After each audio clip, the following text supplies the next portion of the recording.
Game over, man. It's game over.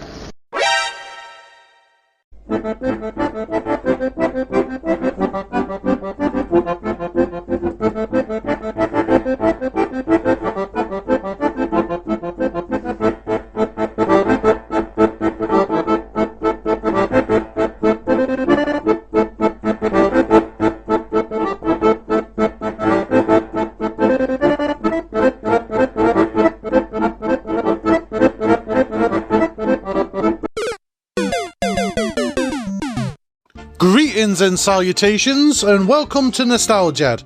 So yesterday I was out shopping with the wife, and she reminded me that today was May the 4th. I had completely forgot it was Star Wars Day. I had done nothing Star Wars related for the channel, so I had to quickly get a video together. What to do? I could do top 10 Star Wars movies, but that's going to take a lot of thought. I'd have to really debate which ones are the best Star Wars films. Top 10 Star Wars characters. How can you do top 10? That'd have to be a top 25, top 30. Tell you what, it's been forever since we've done a gaming list, so let's do top 10 Star Wars games. Just in time for Star Wars Day. May the 4th be with you. Let's do top 10 favourite Star Wars games.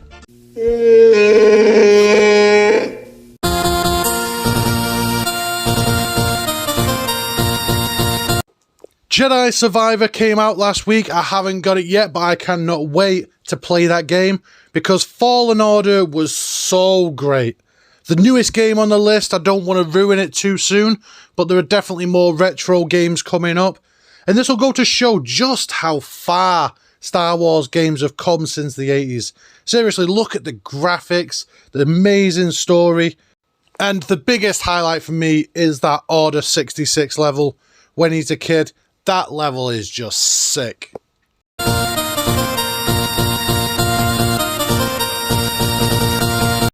This one's set between Phantom Menace and Attack of the Clones. Your boy Jango Fett gets his own game, and this game is so much fun. There are so many weapons you can add. You have the Fett Man flying around with his jetpack. That thing shoots missiles off the back of it.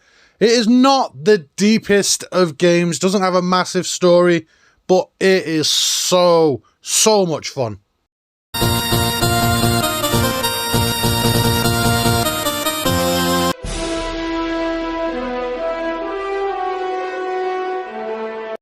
I had to make a decision between Unleashed 1 and Unleashed 2. I really don't like putting two games from the same series on the same list, so Unleashed 1 just gets the edge on it. When this first came out, it was on every console, every handheld, but the Xbox 360 version is where it's at for me, it's where it's best. And this game completely deserves to be in a top 10 list. It's the story. The story is amazing. Bridging the first two trilogies, getting to be Starkiller Darth Vader's apprentice. It is by far the best original story put to a Star Wars game.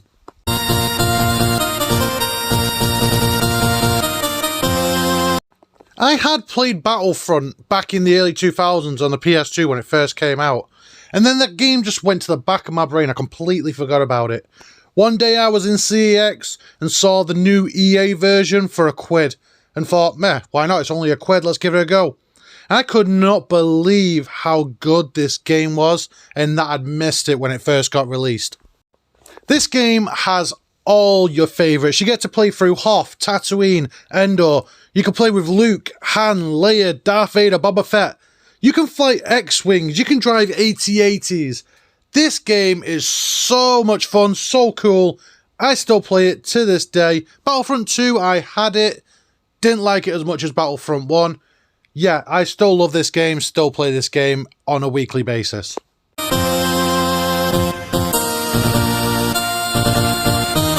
It's a new lap record. I am in the minority where I love everything about Phantom Menace. Yes, I even love my boy Jar Jar. Boom. And I know some people don't really like Phantom Menace. In fact, a lot of people really hate it. But everyone can agree the pod racing in that film is kick-ass. And this game is so kick-ass. I love playing this game with the boys when it was a sleepover. It was like Mario Kart with Star Wars characters. There's so much to this game. You could customize your pod racer, make it stronger, faster, better defenses. And now this game is on the Switch, and I'm so happy because I can play pod racing when I'm on the train working away. Love this game.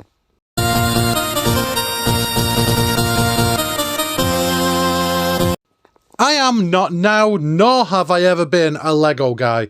We couldn't afford Legos growing up as a kid, and now I don't have the time or the patience to be building Legos or to play the games.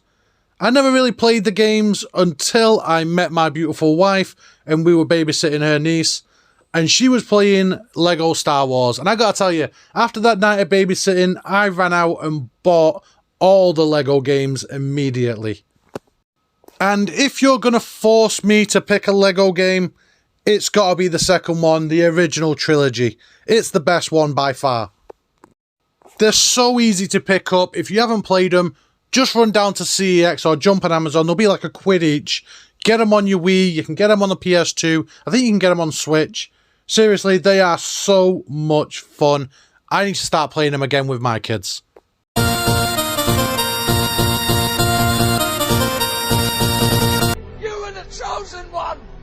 It is hard to explain just how hyped up we were back in 2005.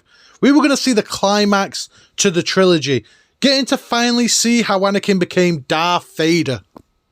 And the morning after I'd been to the cinema, I was still buzzing. So I ran down to game and I picked up Revenge of the Sith on the PS2.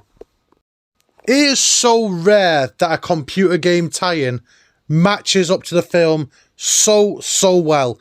You get to switch between Anakin and Obi-Wan. Then all of a sudden I started to hear this rumour. It was in magazines, it was in chat rooms. You could change the ending.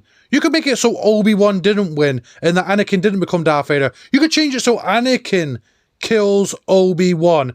That is just so cool that you can change the story. And it's not just a movie tie-in. There is a multiplayer version to this game. You could be Obi-Wan, Anakin, Dooku, Grievous, Mace Windu. I really like this game.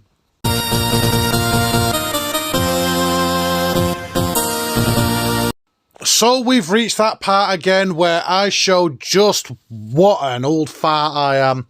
I am very old and I grew up in arcades. I spent such a large portion of my young childhood at my nan's caravan in Rill in the arcades. And there has been some great Star Wars arcades.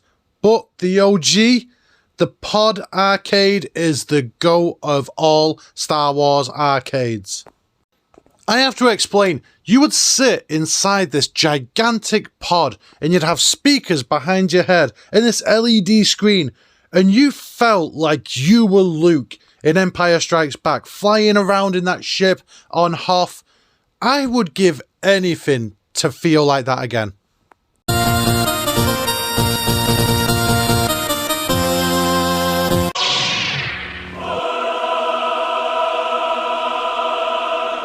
This is actually a second appearance by this game in a top 10 favourites list. It was in my top 10 favourite PS1 games. And I go into a bit of detail there about how much I wanted this game and I couldn't get it. Go and watch that list after you finish with this one. It's definitely worth watching. Anyway, I finished plugging myself. This is the only list you will see this game ranked this high. This is why we say top 10 favourites, not top 10 best. This would never be in the top 10 best Star Wars games on anybody's list. But emotions aside, this is a fantastic game. Getting to play through the movie. But there isn't just the movie. There's also new stories and new missions. And it's like a sandpit play. Kind of like Grand Theft Auto is. You have to roam the streets and correct dialogue. And sometimes you'd have to use the Force to change people's point of views, to get people to help you. It is one of my favourite games from one of my favourite films. And that's why it's number 2 in my all-time top 10 favourite Star Wars games. So what could be number 1?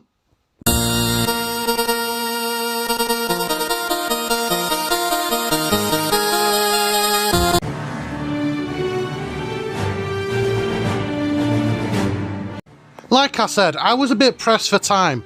I had to come up with a top 10 favourite Star Wars list, and I went with top 10 favourite Star Wars games because I started at number 1 and I worked backwards, and it was easy to pick number 1.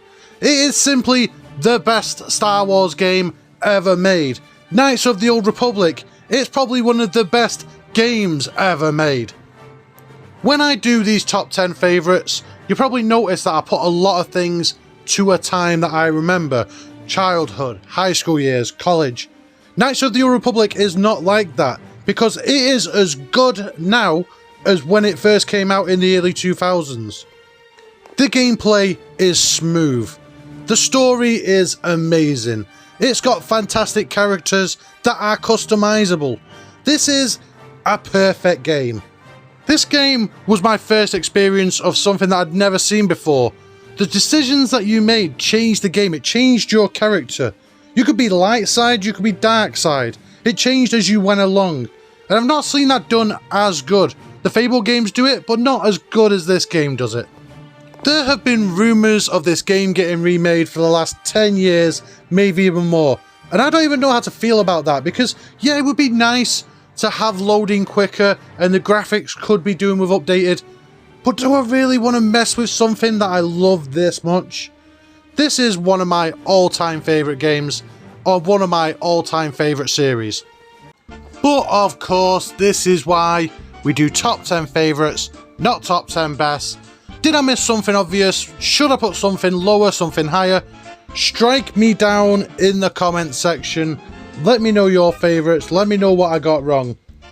I really want to return to Star Wars in the future. Top 10 favourite Star Wars movies is a definite. I think for characters I'm going to have to stretch it out. I'm going to have to do top 25, top 30, because you couldn't just do top 10 favourites, right? There's too many. I say this a lot, guys, and I probably say it too much, but I really do appreciate everything you guys do for me. Like, shares, all that, but the comment section, I love the community that we're building, so let's keep it up. The comments have been fantastic lately, especially when we did Unpopular Opinions. I've already got some of yours saved. But I'm going to go. Happy May the 4th. Enjoy watching some Star Wars, guys. Play some games. I'll speak to you guys soon. G out. Everything is proceeding as I have foreseen.